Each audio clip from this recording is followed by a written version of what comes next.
Hey, good morning. It's a beautiful day here at Lake of the Ozarks. And let me tell you what, the boys at Harris have been busy. You can look down this list right here, this line. You see all these boats that are in white?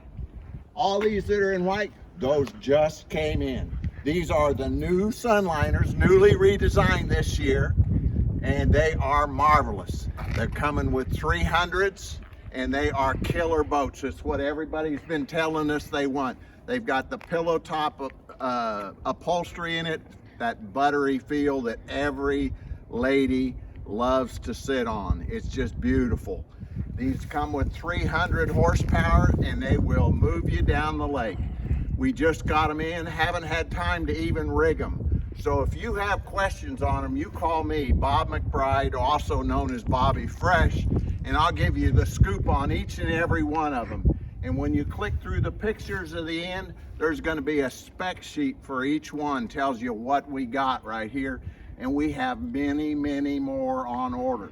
They won't last forever, folks. Get your deposit in on one now and we'll have you boating in the spring.